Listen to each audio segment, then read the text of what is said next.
Boa noite. Vamos iniciar nossa live do projeto Cerveja Consciência da Universidade Federal de Alfenas, projeto de extensão universitária com parceria com a Universidade Federal do Rio de Janeiro, o UFSJ, Biotec Nova e a Universidade do Minho, que é onde eu estou no momento agora em Braga, Portugal. Eu sou o Gabriel Gerber Honig, professor da Universidade Federal de Alfenas e coordenador do projeto, um projeto que já tem uma conexão bacana com a comunidade, aqui dentro do Facebook, com os alunos, e a ideia é trazer um pouco da ciência que está por trás, né, da produção cervejeira, para que vocês possam aprimorar os conhecimentos, melhorar a produção de vocês. E para a live de hoje nós teremos a participação do Jorge Augusto Veloso de Oliveira, da Universidade Federal de Alfenas. Ele é químico, fez o mestrado na área de química na parte de enzimas e polifenóis, que vai falar um pouquinho hoje, está também encerrando o doutorado dele. E relembrando, né, pessoal que participou da outra live, nós teríamos os Open Badges, que são os nossos certificados digitais. Então, todo mundo que quiser ganhar o certificado de participação digital na live, seja porque participou agora ao vivo ou porque assistiu a gravação, você tem então que cumprir os requisitos. Primeiro, participar dessa live ao vivo ou assistir a nossa gravação. Na sequência, você deve entrar no post aqui, no Facebook, ou no vídeo que nós vamos carregar no YouTube, e postar uma mensagem. Essa mensagem ela tem que ter alguma informação adicional sobre a temática, postar uma dúvida, comentários construtivos ou respostas a algum colega. Então, a ideia é que você crie um diálogo que a gente expanda, né, essa discussão em torno da temática das enzimas e polifenóis. Então, fica aqui a dica para vocês baixarem. Eu vou mostrar mais algumas vezes esse link e vocês vão depois, nesse formulário, a evidência e a mensagem. Joia? Passa aqui, então, a voz para o nosso querido Jorge Augusto, cervejeiro também. Manda ver, Jorge. Oi, pessoal. Boa tarde, tudo bem? Gabriel, gostaria de agradecer, né? Agradecer pelo convite, pela solicitação aí para poder estar com vocês aí nessa tarde, né? Tenho muito apreço pelo projeto de extensão, né? De Cerveja Consciência. A ideia é passar um pouco para vocês sobre o que foi feito no meu mestrado, que foi o primeiro contato que eu tive com o mundo cervejeiro, né? E lá eu aprendi bastante. Desde então, continuei seguindo com as pesquisas nessa área e claro, né, com a produção de cerveja, que é o que mais importa, né? Então, vamos lá falar um pouquinho sobre a interação dos polifenóis com as enzimas, né? Na verdade, isso fez parte do meu trabalho de mestrado, como eu já havia dito, né? E, para iniciar, nós precisamos falar um pouquinho sobre a estrela desse trabalho, né, que são os polifenóis. Os polifenóis, né, eles são encontrados na cerveja, oriundos, na verdade, do malte e do lúpulo, né? Quando nós averiguamos aí a maior porcentagem de origem, dá para poder perceber, a literatura fala que a maior parte desses polifenóis são de origem do malte, né? Na verdade, eles têm origem no malte. É preciso esclarecer uma coisa, né? Mas o lúpulo não representa uma parte desses polifenóis na cerveja? Sim, representa. Mas o problema é que, por mais que o lúpulo tenha uma maior percentagem de polifenóis em relação à matéria seca de lúpulo, né? O malte tendo menor, mas quando você vai para a cerveja, para a produção da cerveja, a maior quantidade utilizada de malte na cerveja proporciona que ela seja a maior responsável por levar esses polifenóis para a nossa tão querida bebida, né? Um pouco da química dos polifenóis. Os polifenóis, eles têm 3 classes principais que são encontradas na cerveja, né? No caso, os ácidos fenólicos, que são, aí como exemplo, o ácido cafeico, o ácido ferúrico, o ácido clorogênico, o ácido p-cumárico, né? E esses são polifenóis mais simples, né? Naqueles que só tem somente uma unidade do fenol. A gente pode observar aqui nessa região uma unidade apenas do fenol, que seria esse benzeno ligado a esses dois grupos hidroxila. Também vamos ter os flavonoides. Aí os flavonoides, como normalmente são chamados também dos taninos na cerveja, né? O maior exemplo deles na cerveja seria a quercetina ou a catequina também, todos com estrutura muito semelhante.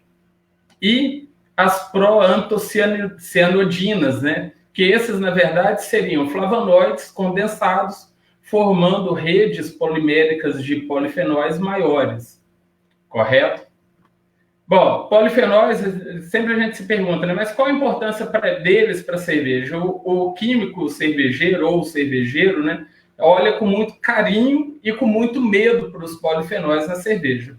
Carinho por quê? Hoje tem um apelo muito grande em relação à parte da saúde, né? Eles são tidos como antioxidantes, potenciais antioxidantes, né? Eles conseguem dar coloração à cerveja, eles participam do sabor da cerveja, da astringência, da estabilidade coloidal, mas também isso tudo pode caminhar para o lado ruim, né? Também ele pode causar sabores amargos, não desejáveis, né? Pode prejudicar essa estabilidade coloidal também, com a formação de neblina ou névoa, né? Na verdade, não tem uma tradução certa do inglês, que seria haze, que nesse caso é justamente a interação de uma enzima com uma proteína. E aqui também começa a origem do nosso trabalho quando eu trabalhei com esse tema lá no laboratório, que era justamente se o polifenol consegue fazer uma interação com a proteína, já bem divulgado na literatura, se tratando, até errei aqui, peço desculpa, eu coloquei interação enzima-proteína, na verdade não, aqui o Reis é interação proteína-polifenol, polifenol-proteína. Então, se tratando da enzima, justamente ela ser uma proteína, nós pensamos assim, por que será então que esses polifenóis não podem interagir com enzimas presentes durante a produção da cerveja e causar algum tipo de inibição, algum tipo de diminuição dessa atividade enzimática? Essa foi um dos motivos que nós começamos a trabalhar com os polifenóis e a interação dele com as enzimas de cerveja, né? Quando a gente fala de ação enzimática, nós temos em todo o processo cervejeiro a presença de enzimas atuando. Mas no caso específico do preparo do mosto, ou seja, no caso específico da mostura, que é onde, né, a ação enzimática fará com que o amido presente naquele mosto se transforme em açúcares fermentáveis, né, ou seja, que essa ação enzimática irá promover a quebra desse amido em moléculas menores de maltose ou de glicose. A gente começou a tentar perceber o que ocorreria nessa ação enzimática sobre a presença dos polifenóis, uma vez que a maior parte dele seria de origem do malte, né? Em relação à ação enzimática, né, são várias enzimas que atuam nessa parte do mosto cervejeiro, da mostura, no preparo do mosto, mas mais especificamente tem duas principais que seriam a beta-amilase e a alfa-amilase, que estariam na maior atividade enzimática aí para poder conseguir degradar esse amido, para poder conseguir hidrolisar esse amido nessa etapa da mostura. Essa alfa-amilase e a beta-amilase, elas são glicosidases e aí ela tem a função, na verdade, de pegar a molécula do amido, certo?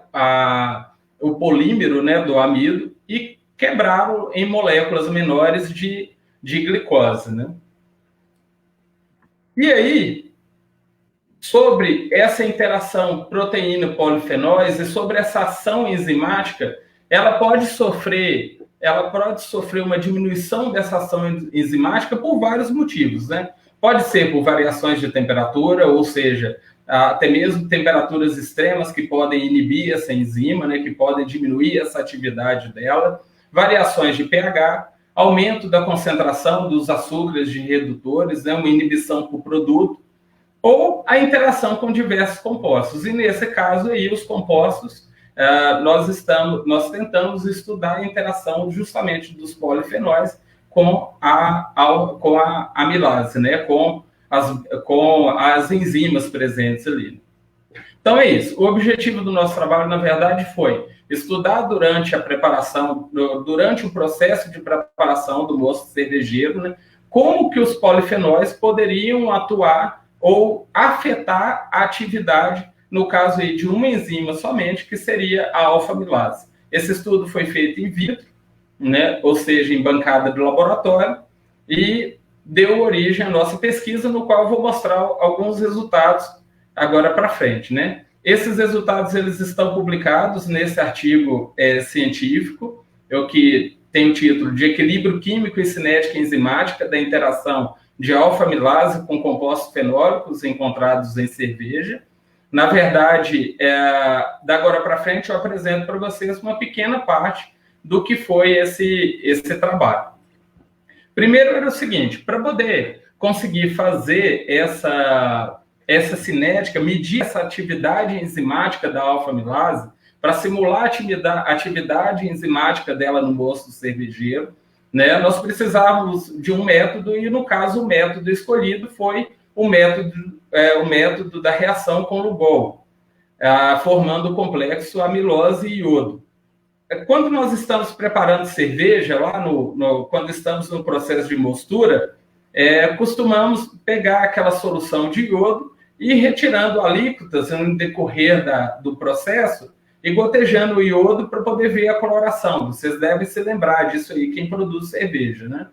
Nesse caso, a coloração tende a passar de um azul arroxeado para um amarelo mais próximo da cor do iodo mesmo, à medida que o processo vai caminhando, né? O que isso quer dizer? Quer dizer que o amido que tinha no início do processo, ele foi degradado e ao final do processo você só vai ter ali no mosto cervejeiro os açúcares fermentáveis. Com esse método também é possível desenvolver algo para o laboratório, né? Então nós desenvolvemos no laboratório o seguinte, eu tenho uma quantidade de amido, eu coloco ele na presença da alfa-amilase, da enzima, e no decorrer do tempo, essa concentração do amido vai decaindo, e esse decaimento da concentração do amido na presença da alfa-amilase, ela vai mudando a coloração na reação com o iodo. Nesse caso aqui, ó, na tela que nós temos aqui, eu tenho no eixo Y aqui o substrato, certo? Que seria o amido, e pelo tempo, ou seja, no decorrer do tempo, na presença da alfa-amilase, essa concentração de amido ela vai decaindo. Decaindo essa concentração de amido, a gente consegue verificar a coloração no decorrer desse processo. Ela tende a se alterar. Ela se alterando, nós podemos usar um equipamento, que é um espectrofotômetro, para poder fazer a medida exata dessa cor, né? Na verdade, o espectrofotômetro ele mede a passagem, ele emite um comprimento específico de luz a partir sobre a amostra, incide sobre a amostra, e aí, do outro lado, ele detecta o quanto dessa luz que passou ou não pela amostra, né? Conseguiu ser absorvida pela amostra. Com isso, nós podemos verificar que dá para poder fazer uma relação entre uma relação do decaimento do substrato no decorrer do tempo sobre a ação da alfa-amilase. Feito isso, você tem uma curva padrão, ou seja, o padrão dessa atividade enzimática, e ele pode ser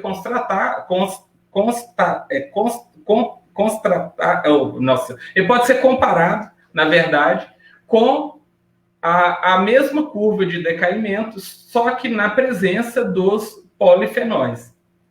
Esses polifenóis utilizados nesse trabalho, nós escolhemos, na verdade, somente 4 polifenóis, que foram o ácido clorogênico, o ácido cafeico, o ácido ferúlico e a quercetina.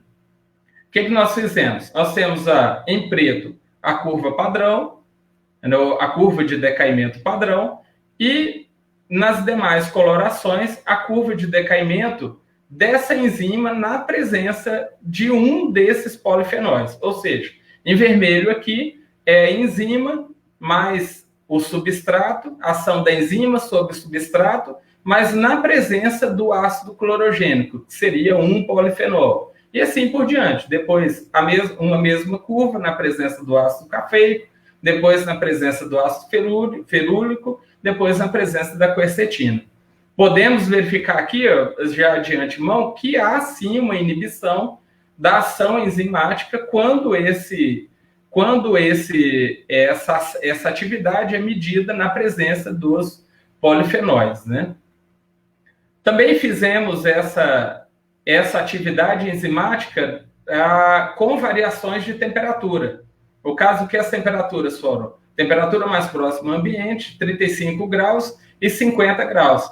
E também constatamos que essa atividade enzimática, na presença dos polifenóis, ela diminui com o aumento da temperatura.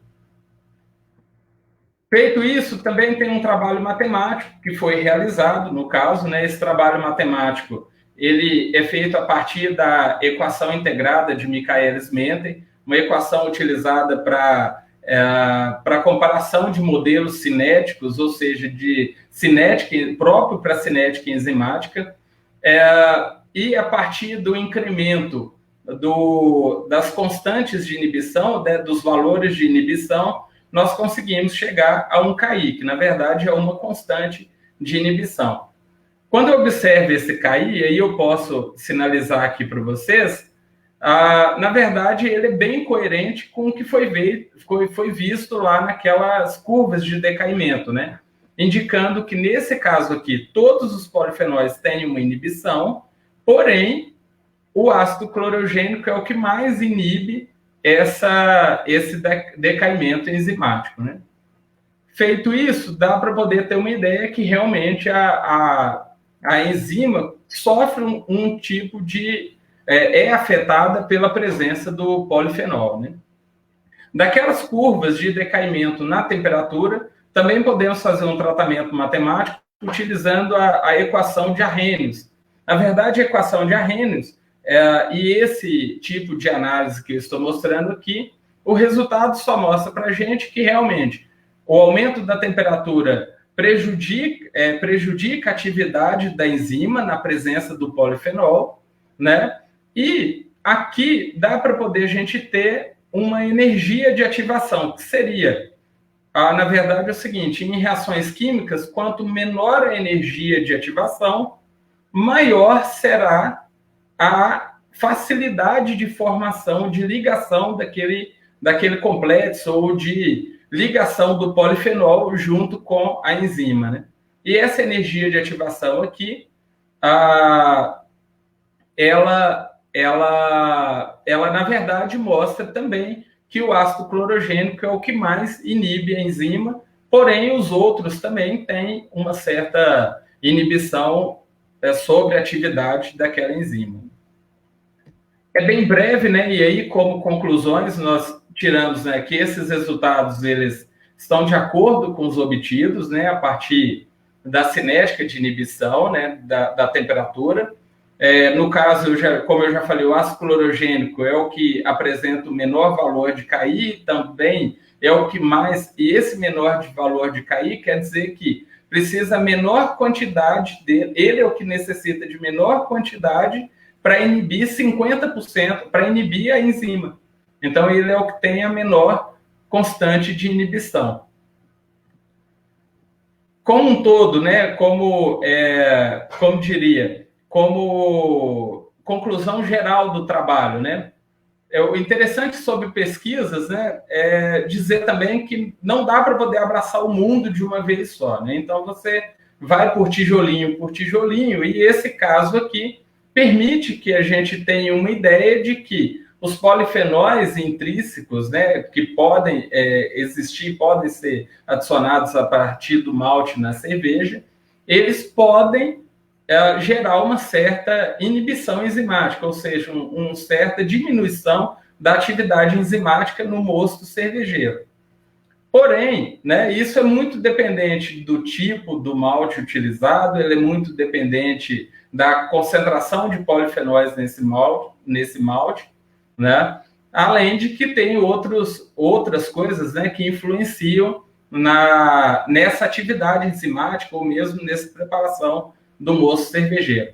Aqui fica uma dica, né, sobre a literatura, quando nós vamos buscar a presença de polifenóis diretamente no malte, os trabalhos de literatura disponíveis são muito escassos. Nós temos muitas pesquisas relacionadas à identificação e caracterização dos polifenóis na cerveja pronta, mas nós não temos tantos trabalhos de identificação dos polifenóis no malte cervejeiro. E isso é bastante interessante de se falar, né? E é uma oportunidade realmente de trabalho para o futuro, né? Identificar e caracterizar os polifenóis presentes no malte mesmo, lá no moço cervejeiro, antes de passar pelas etapas finais, as etapas de fermentação, entre aspas, né? Entre outras. Eu acho que eu posso dar uma olhada em perguntas agora, né? Para poder ver se tem aqui. Eu acho que tem uma... Aqui tem uma aqui mais do Zé Oliveira, né? Obrigado pela pergunta. Ele pergunta, né? A variação e o controle da temperatura da abraçagem no ambiente industrial é viável? Bom, no ambiente industrial, eu vou até falar a verdade para você, que o mais especialista nesse aí é nosso amigo Gabriel, que já aparece na tela aqui para gente. Mas, só para poder dizer, né, sim, né, é viável. Todo controle na indústria é bastante viável, né? O que você tem a dizer, Gabriel, para ele? Zé, valeu pela participação. É bacana ressaltar aqui que está com participantes tanto do Brasil quanto de Portugal. Então, agradecer a participação de todos aqui nas perguntas. E sim, geralmente um sistema industrial, uma cozinha tribloco, por exemplo, ela vai ter sistemas atrelados a uma placa de controle, e essa placa de controle com bombas, com sistemas de aquecimento, e com isso você consegue trabalhar diferentes temperaturas, porque cada temperatura vai resultar em enzimas trabalhando de forma diferente, né, como o Jorge passou, né, no gráfico. E, por exemplo, você tem a ferruloilesterease, que é exatamente a enzima que vai trabalhar na liberação de ácido ferúlico, por exemplo, né, da parede vegetal do malte. Então, se eu quero uma cerveja, por exemplo, de trigo com um pouco mais de destaque de cravo, eu quero esse ácido ferúlico. Por quê? Porque esse ácido ferúlico ele vai ser usado por leveduras, por cepas fenólicas, para produzir o 4-vinil-guaiacol, que é exatamente o aroma de cravo. Agora, se eu não quero isso, eu pulo essa enzima. Então, essa manipulação de enzima ela é viável, ela ocorre e é bem interessante. Mais uma pergunta aqui. A outra pergunta é como minimizamos a ocorrência desses polifenóis, né? Como minimizamos sua liberação dos maltes cervejeiros? É interessante essa pergunta, Gabriel, e aí eu abro a discussão com você também, porque durante o processo cervejeiro, hoje já se discute bastante sobre a própria engenharia genética na produção de maltes com controles de características, né? E uma desse controle de características seria a quantidade de polifenóis nesse malte, né? Porém, isso ainda é bem embrionário, porque nós temos uma legislação em relação a transgênicos e outras manipulações, então isso fica um pouco... ainda está a nível de laboratório, né? A nível de pesquisa ainda mesmo.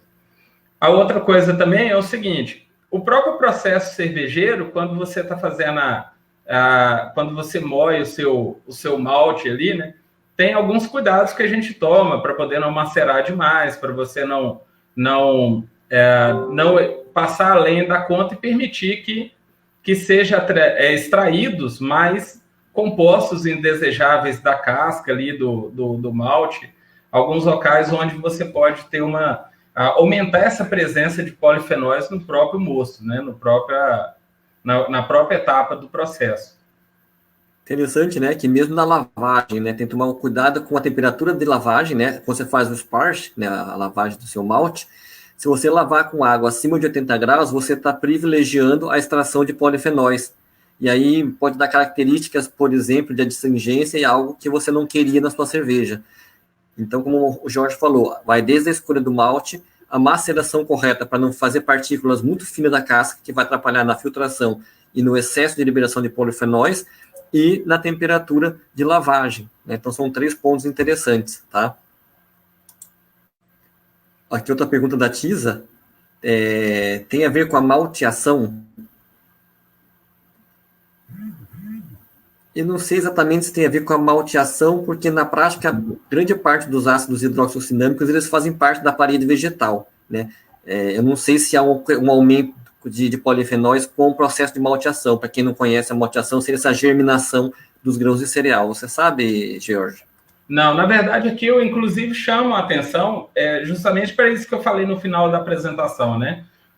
O trabalho de identificação dos polifenóis direto na matéria-prima, ele é bem escasso na literatura, sabe? Não tem muita coisa que a gente... Na maior parte das vezes, os trabalhos abrangem a contabilização dos polifenóis totais.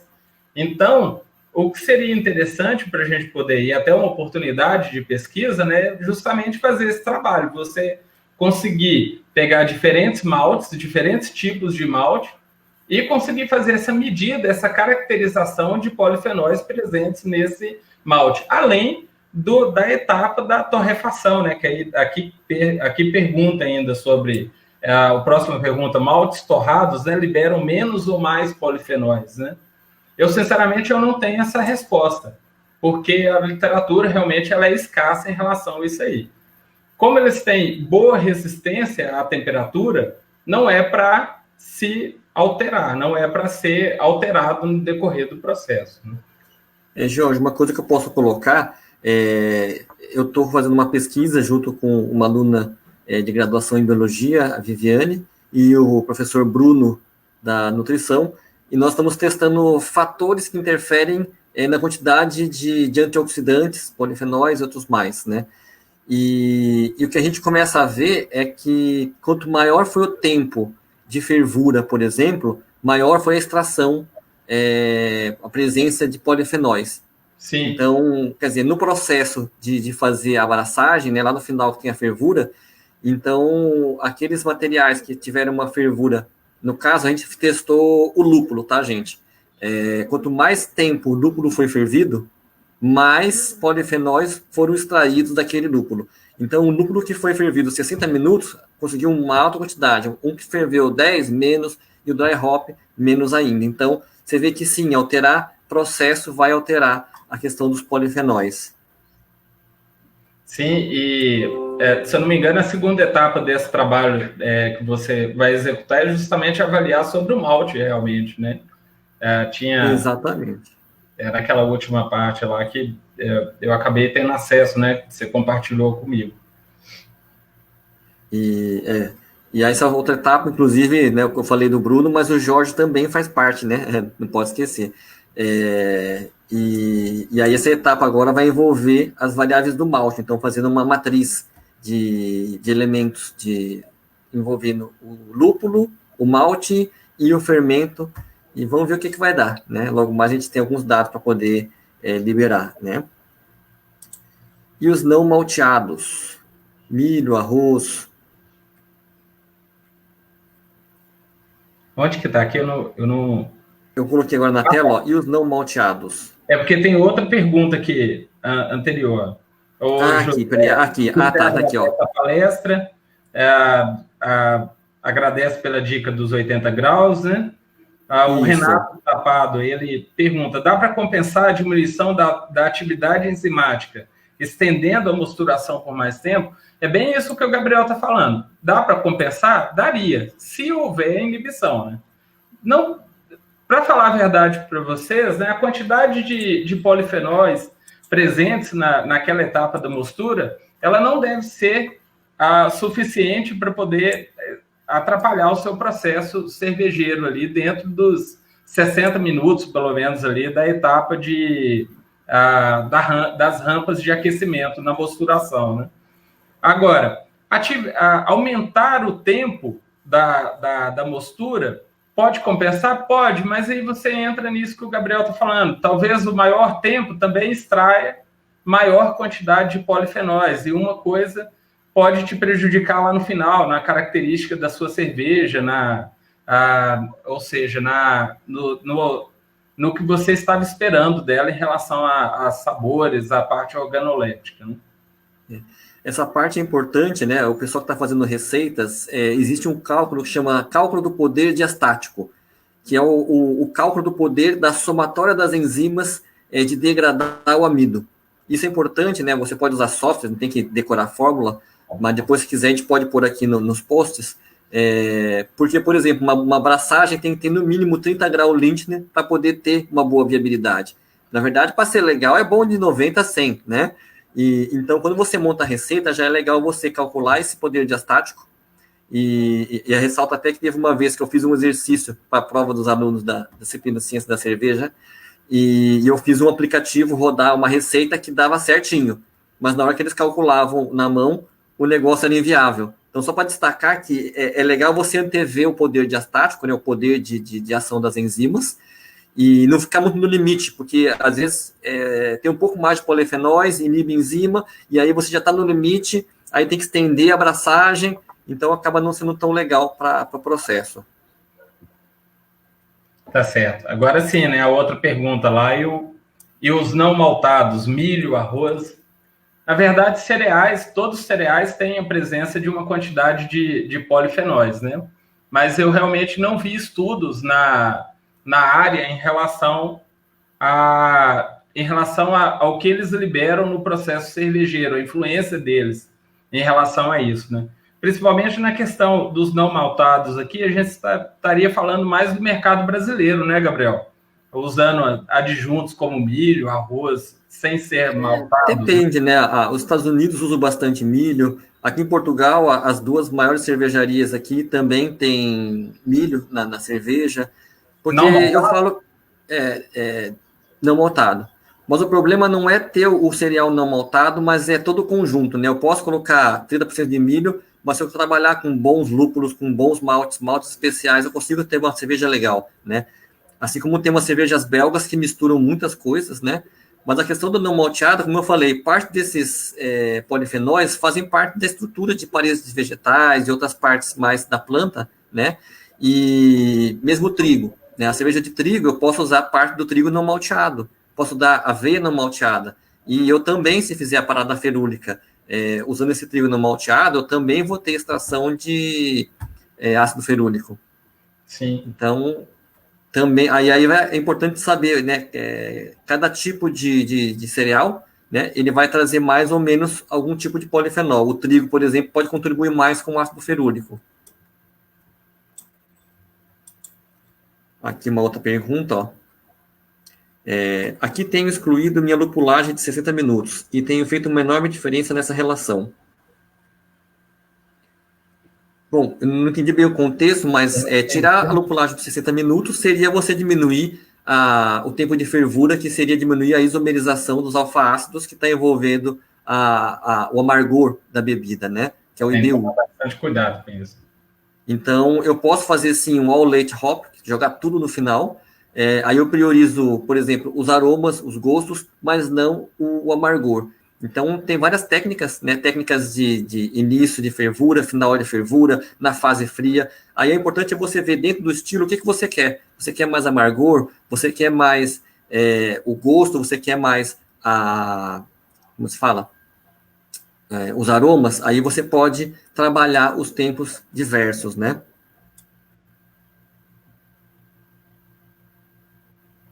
Vamos ver aqui o que mais. E além dos grãos, né, como o pessoal está colocando aqui, é importante saber cada grão, cada vez mais estão usando outros adjuntos cervejeiros, né? Você tem cervejarias brasileiras que estão tentando fazer uma ideia, né, de colocar elementos do Brasil. Então, colocar caju, colocar pitaia, pitanga, jabuticaba. Nossa, jabuticaba é super rico em polifenóis, né, Jorge? Vem bastante, né? Então, você começa a colocar novos elementos na cerveja, e eu brinco que é a brasileirada da escola belga, né? E que começa a dar um requinte diferenciado de gostos, sabores na cerveja, só que também vão trazer polifenóis. Em alguns casos, podem dar, sim, uma sensação desagradável, ou podem, dependendo do caso, eu coloco muito no início da mostura esse meu adjunto, eu posso, sim, atrapalhar as minhas enzimas. Então, aí vai de você testar que horas que você vai colocar. Eu fui numa cervejaria que eles colocaram pinhão. E aí eles tiveram um trabalhão para acertar o quanto de pinhão colocar e a hora de colocar, né? Exatamente por conta dos polifenóis. E então, saber o quanto e a hora que coloca vai impactar em ter uma cerveja boa ou não, né? Precisa colocando aí, ó, goiaba, siriguela, pimenta rosa. Nossa, tá uma variedade fantástica, né, de cervejas hoje em dia. Lembrando que nesse caso aí, para ação enzimática da alfa-amilase, lá do moço cervejeiro, não interferiria, né? Seria mais realmente para aspecto final da cerveja obtida, né? Isso, as questões organolépticas. Sim. Mas Bom, realmente, tivemos aqui. voltando à discussão lá sobre os tipos de maltes, né? Realmente é uma preocupação, e é aquilo que eu falei, precisa ter mais pesquisa na área, né? A gente encontra ainda muito pouco disponível fazendo essa ligação aí na parte da mostura. Tem mais pesquisas no produto final, mas nessa etapa direta da mostura é bem escasso a literatura. Pessoal, estamos chegando aqui na nossa hora, mas vocês podem colocar mais perguntas, inclusive lembrar que vocês podem solicitar o seu certificado digital. Para quem não conhece, não tem nenhum custo de graça, tá? São os Open Badges. Então, são certificados digitais que são o quê? Evidências daquilo que você fez. Então, evidência de que você participou dessa live, ou assistiu a gravação, de que você discutiu com a gente aqui no post, ou no Facebook, ou no YouTube, que esse vídeo também vai lá para o YouTube. Após você, então, ter esses dois requisitos, você pode, então, solicitar nesse link que está aqui na tela, do Bitly. É um formulário onde você vai colocar seu nome, o e-mail, e copiar e colar o texto que você usou como comentário dentro do Facebook ou do YouTube. A partir disso, você vai receber no seu e-mail esse badge, e você pode fazer um download como PDF, então, como um formato de certificado mesmo, que pode usar nas suas horas formativas, seja lá, né? E assim como você pode começar a juntar esses badges, como no Badge Passport, Open Passport, Open Badges e outras coisas mais, e juntando seus badges do Cerveja Consciência, né? Vai ser bem bacana, né? Quem não conhece o canal do YouTube, também tem aqui nosso link, não deixar de se inscrever, e além disso, né, agradecer toda a equipe de trabalho do projeto Cerveja Consciência, né? Temos aqui o George, que faz parte já desde o início da disciplina e depois do projeto de extensão, o Daniel Bonotto, que entrou já no passado, a Marina também, a Vivian, que é aluna de graduação, que já está, né, já há quase 2 anos conosco, e vários colaboradores desenvolvendo pesquisa, ou lives, palestras, ajudando de alguma forma o nosso projeto. E é assim que a gente caminha. Se você que está assistindo esse vídeo entende que pode contribuir com o projeto, é um projeto livre, aberto à comunidade, estamos aqui para dialogar com vocês.